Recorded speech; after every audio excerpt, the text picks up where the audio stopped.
Hi everyone, welcome back. Today we're going to look at a very interesting topic, which is interlinking of three financial statements.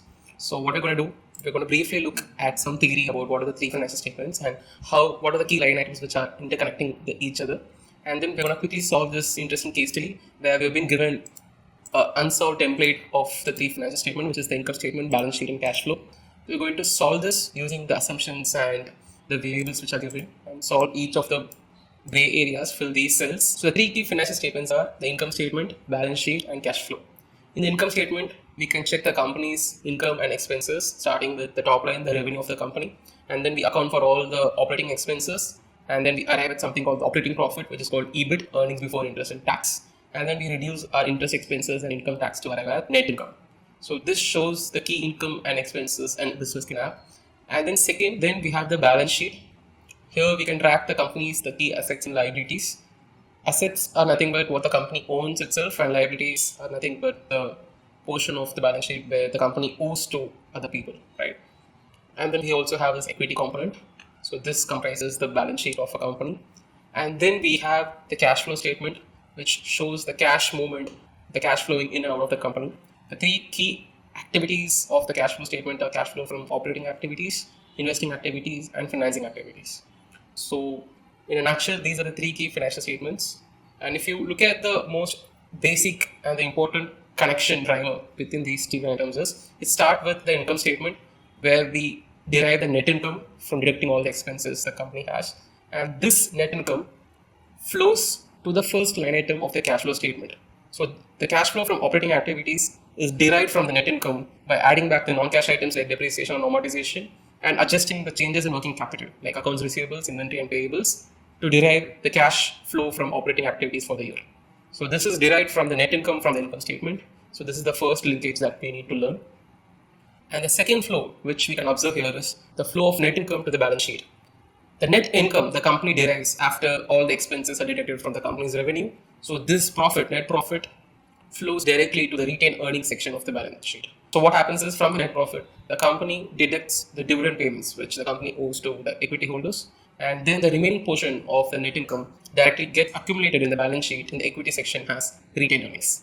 So this is the second key flow which we need to be aware of. And then finally, the net cash flow from the cash flow statement. So this is arrived from the summation of the cash flow provided by operating activities, investing activities, and financing activities. So the net change is captured through the net cash flow, and this closing balance then flows cash line item, cash and cash equivalents in the current asset section of the balance sheet. So this is the first level and the key linkage we need to be aware of in the three financial statements. And then if you have a brief look here, we also see some other important connections between the financial statements. The changes in working capital in the cash flow statement is captured through the change which is happening in the balance sheet items of the current assets and current liability portions of the balance sheet. So if you check accounts receivables, inventory, and payables, the change in these three line items are basically being captured as changes in working capital and cash flow from operating activities, right? So if you look at the capex, the capital expenditures the company has, so this flows to the non-current assets, the property, plant, and equipment in the balance sheet. And then we have the non-cash expenses like depreciation and amortization, which is captured through the income statement from the non-operating expenses. All right. So this is the second level of changes which is being captured from the three financial statements. So this is a brief theory about how the three financial statements are linked with each other. So from this, let's jump on to a three financial statement model. So here's a quick worksheet which is given to you. You can download this worksheet from the link in the description of this video. So if you look at this worksheet, here we can see the three financial statements which is given here, which is the income statement, balance sheet, and cash flow. So we have actual data for 3 fiscal years, which is 2022, 23, and 24. And we've been asked to project the key line items of the financial statements for the next 3 fiscal years, which is 25, 26, and 27 for all the 3 financial statements. So the areas which we need to fill are grayed out in these boxes. So these are the line items we need to fill. And then finally, once all the line items are projected for these financial statements, we need to interlink them and balance the balance sheet and also fill these important ratios, right? So that's the task in hand. Let's get started. So let's start with the income statement. So first we need to forecast our revenue line item. So for that, we have given some assumptions here. Here you can see for the revenue build. So the company has a segment here. The company has some volume, which is given a number of units, and then we have given the average selling price. So the total revenue is nothing but the product of the number of units the company has sold multiplied by the average selling price of each unit. And this is converted to millions of dollars. So this is divided by million. So in order to forecast these volume and average selling price, we have given a second level of assumption for both. We have given volume growth and pricing growth assumptions. So let's quickly fill that up. So first, the volume growth can be calculated by the previous year's volume multiplied by 1 plus volume growth rate. So this is it. And then similarly for selling price, so the previous year's selling price multiplied by 1 plus pricing growth rate. So we have got our average selling price, and the revenue, we can just copy the same formula, just nothing but the number of units sold multiplied by the average selling price, and we are dividing it by a million to convert the total revenue to $1 million, right? So our revenue forecast is done. So let's link our total revenue to the first line item of the income statement, right? So okay, so to coming to gross profit, we have given an assumption for the gross margin, right? So the gross profit is nothing but the deduction of the cost of goods sold from your total revenue. So in order to project a gross profit, we have been given a gross margin assumption. So we're going to take that assumption gross margin multiplied to the total revenue the company has made. So here we got a gross profit for the company. So to calculate the cost of goods sold, so we're going to simply deduct the gross profit from the total revenue. Here we got the COGS, cost of goods sold. So this is done. So let's move on to the other operating expenses. I'll move this here. So these are the key operating expenses the company is having. First, with selling, general and administrative, research and development, depreciation and amortization. So if you deduct all these key operating expenses, you derive operating income. So let's start with it. If you come down, we have given some income statement assumptions. We have given assumptions for SG&A, R&D, depreciation and amortization. So we've been given assumptions for that. So all these expense assumptions are as a percentage of revenue, right? So we have our revenue line item here. So let's begin calculating the expenses. SG&A 12% as multiplied by our total revenue. So this is going to be our SG&A expense for that year.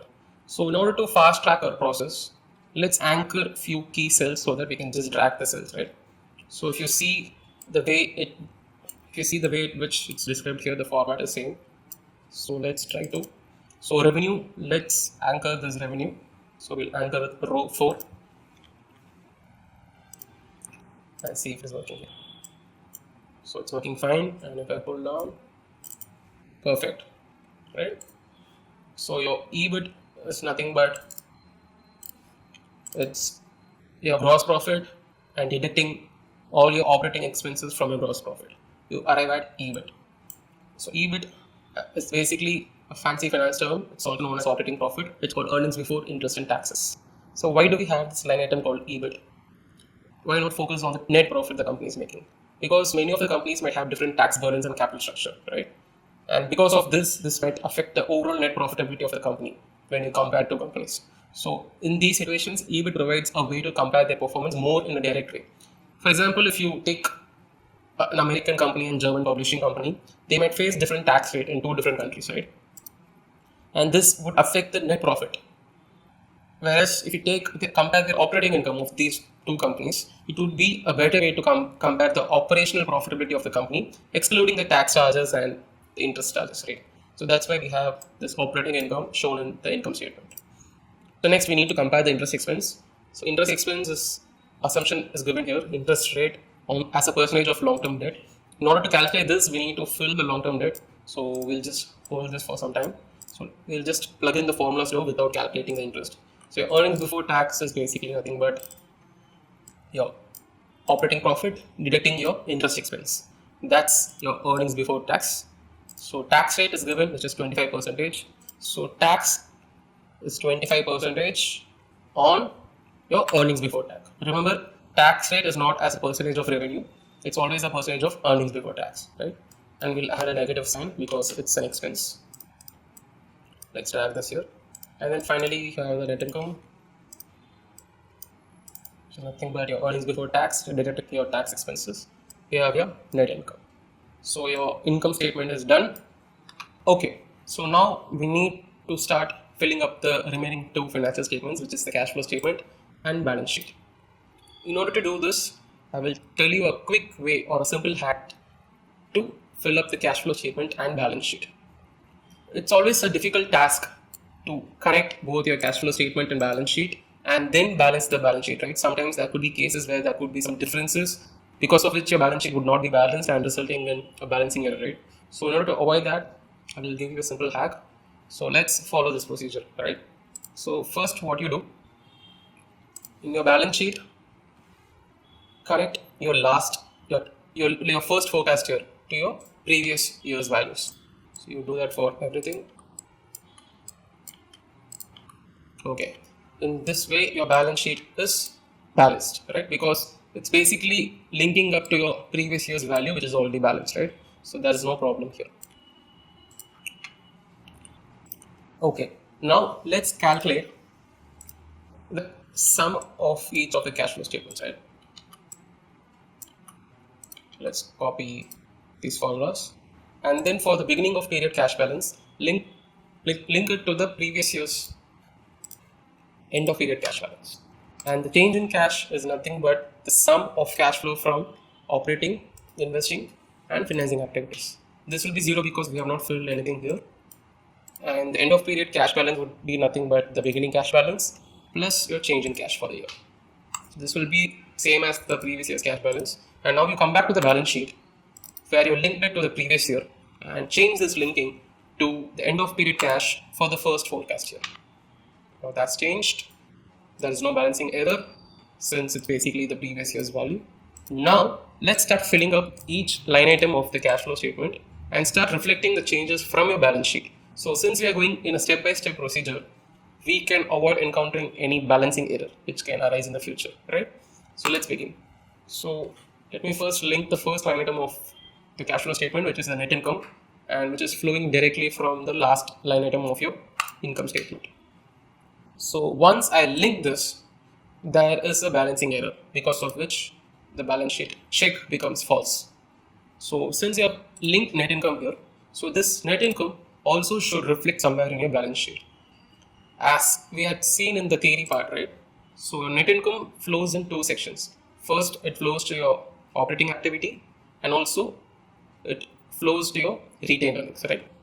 So let's make the change in our shareholders equity section in our retained earnings.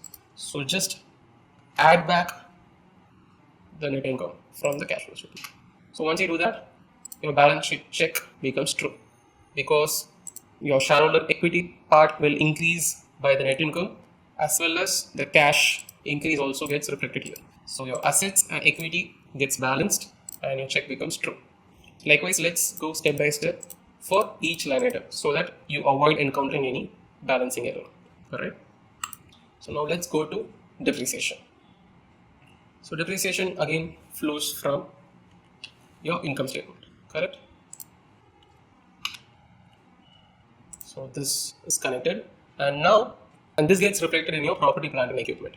So because your long-term assets gets depreciated by the amount of depreciation which is touched. So your balancing error becomes true, and this balances, right? Same thing goes for your amortization. Link your amortization expense from your income statement and go to your intangibles and reflect the amortization change. So this is accounted. Now let's move on to the changes in working capital. For this, we need to find the values for the three key items in your working capital, which is your account receivables, inventory, and account payables. Right? First, let's quickly understand what are these three items, right? So receivables are the amounts which the company expects to receive from the customers in the future, right? Whereas the inventory are the goods the company intends to sell, they have in the company. And then finally, we have the payables, which represents the amount that the company owes to its suppliers, right?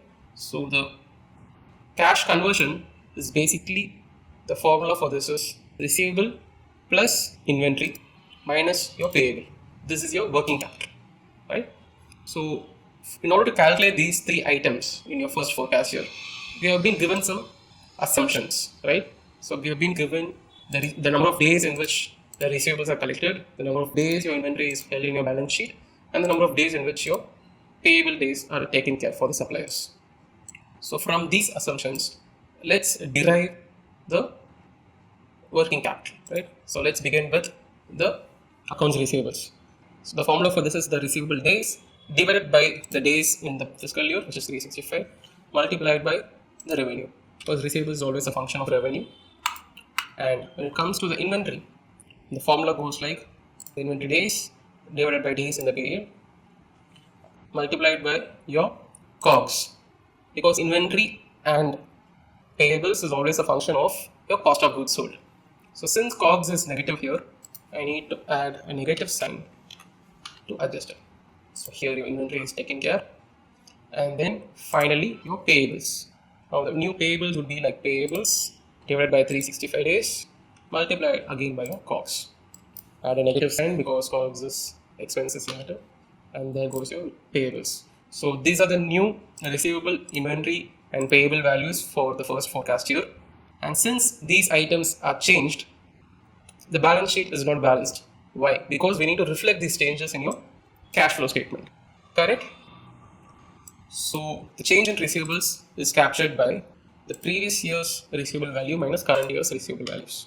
So this is your change in receivables, and again your inventory goes like your previous year inventory value minus current year inventory value. And then you, for change in payable, since it's a current liability, the formula is reverse. So it will go something like your current new forecast year's accounts payable minus the previous year accounts payable. So once you do that, you capture the changes in cash in your working capital, and once the cash values are reflected, change in cash values are reflected in a cash flow statement, that flows to your overall cash balance, and these changes in your working capital and your cash, it gets balanced and your entire balance sheet balances, right? Your check becomes true. So this completes our cash flow from operating activities, right? So now let's move on to the investing activity. So for calculating capex, we have given an assumption which is capex as a percentage of revenue. So we have been asked to take 15% of the current fiscal year's revenue. So let's do that. I'll add a negative sign because capex is a cash outflow for the company. So we take this 15% multiplied by the total revenue of the company. So this is the capex for the fiscal year, right? So once I add this, again my balance sheet is not balanced once again. So this capex flows to your non-current asset, which is your property, plant and equipment, right? So let me add this up. So once I add it up, my balance sheet becomes balanced, right? So this is my cash flow from investing activities. So for cash flow from financing activities, we need to forecast the debt payment. I don't have any assumptions here for debt payment schedule. So what I'm going to do, I'm going to assume the previous year's values. So once I do that, again my balance sheet is not balanced now. So let me reflect that in my liability section of my balance sheet. So this formula could be my previous year's existing long-term debt plus your new debt which is being issued by the company, and then the debt repaid by the company. So once I do that, this is my new current existing value of my long-term debt, and the cash flow, the new debt raised and repaid, this get reflected in my current balance sheet value of long-term debt and my balance sheet balances, right? Now coming to our dividends. So we have been given an assumption of dividend payout ratio. This 30% is nothing but how much percentage of my total net income I am paying as dividend for the current year, and we've been asked to assume as 30%. So I'm going to do the same. So I'm going to take a negative sign again because dividend payment is a cash outflow. I'm going to take 30% of my current forecast year's total net income. So this is my assumed dividend payment, and because of this addition, we need to account for this year, and this gets reflected in your equity section of the balance sheet. So we need to add back the dividend payments. So once I do that, balance sheet becomes balanced. So this completes my cash flow statement as well as my balance sheet. So all the items in my balance sheets are linked, and the entire balance sheet balance is fine. By approaching the linking of financial statements this way in a step-by-step procedure, there are high chances to avoid any linking errors while linking your balance sheet and cash flow statement, right? So I hope this approach works. So what I'm going to do, I'm just going to drag these for the forecast years. Perfect. My balance sheet balances for all the forecast years as well. Okay. So let's also complete the remaining few sections which you have left. So let's start with EPS. EPS is nothing but earnings per share of the company. The formula is nothing but the net income number I divided by the number of diluted shares outstanding. So this is my earnings per share of the company. And for dividend payments, I'm going to take the dividend paid for the year divided by diluted shares outstanding. I'm going to add a negative sign because dividend payment is negative here as cash flow. So this is my dividends per share. Okay. Now we need to also calculate the interest expense. Remember, we had left it out here. Let's calculate the interest expense. We have given the interest rate on the long-term debt, and we also have calculated our long-term debt. So it's simply the interest rate multiplied by long-term debt. So this is my interest expense. Perfect. And then coming to EBITDA, we take our operating income and then we add back, or in this case, since it's already negative, we add a negative sign to calculate our EBITDA. So this is done. Free cash flow.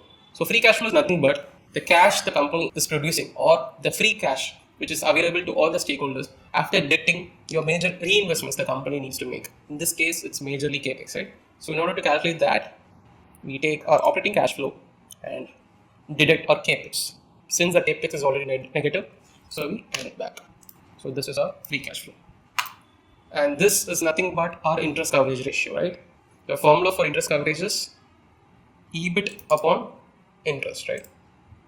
What is interest coverage ratio? It's nothing but the company's ability to fund its interest payments from its operating profit. So to calculate this, what we do, we take our operating profit divided by our interest payment.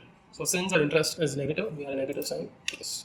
So what this 8.5 times implies? It's basically nothing but the company is making 8.5 times more operating profits than the interest obligations they have for the current year. This is what interest coverage ratio means, right? So let's drag this. So this completes our interest coverage ratio. Now let's calculate the cash conversion cycle. Now what it is. So cash conversion cycle is a metric which measures how long it takes for a company to convert its cash into sales and back into cash once again. The formula for this is your receivable days plus your inventory days minus your payable days, right? So let's calculate that. Your receivable days plus inventory minus your payable days. This shows my cash conversion cycle. So approximately the company takes 70 days to convert cash into sales and back into cash once again. So now let's calculate the equity value. Equity value is nothing but the market cap of the company, which is calculated by share price multiplied by diluted shares outstanding. So this is my equity value. So now we need to calculate the enterprise value. So now what's enterprise value? So if you look at the equation here, your enterprise value is nothing but your equity value and adding back your net debt of the company. Your net debt is nothing but your total debt outstanding minus your cash. So this reflects the total net worth of the company rather than just focusing on the equity value of the company, right? So in order to calculate that, you take your equity value, add your total debt and subtract cash. So this gives the enterprise value of the company. Next, we are moving on to the valuation ratios, right? The most popular valuation ratio is PE ratio. This is nothing but price to earnings. The formula for that is your market price per share divided by earnings per share. So what does this 15 times mean? It's basically nothing but an investor is willing to make 15 times more than the company's earnings per share to buy or acquire the market price of the share, right? So that's what price to earnings ratio means. Then we have the next valuation ratio, which is EV by EBITDA. Formula for that is your enterprise value divided by your EBITDA, which we just calculated. So from this ratio, we can identify that the company's net worth, the enterprise value, is roughly 7.9 times the company's EBITDA. Right? And next, we are calculating free cash flow yield. The formula for that is your company's free cash flow per share, right, divided by market price per share. So this is your free cash flow yield. Again, we need to calculate the dividend yield, which is the dividend paid per share. Let's add a negative sign here because your dividend payments are negative in nature, divided by your market price per share. And there is some error here. Perfect. Now let's calculate your return on equity. So return on equity is a profitability measure which measures the annual return the shareholders earn, in particular for every dollar of equity an investor invests in the company, how much return they are making on that, right? So this is captured through return on equity. The formula for that is your net income divided by average of your total shareholders equity. And then we are calculating return on assets.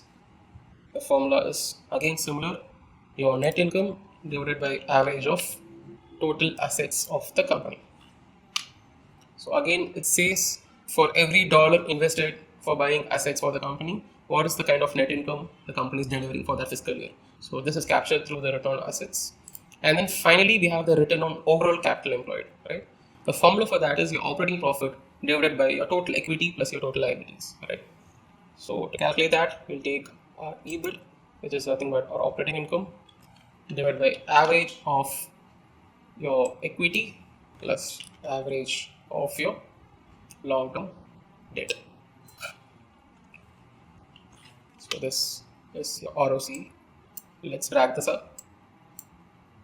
And this completes our linking of three financial statement exercise.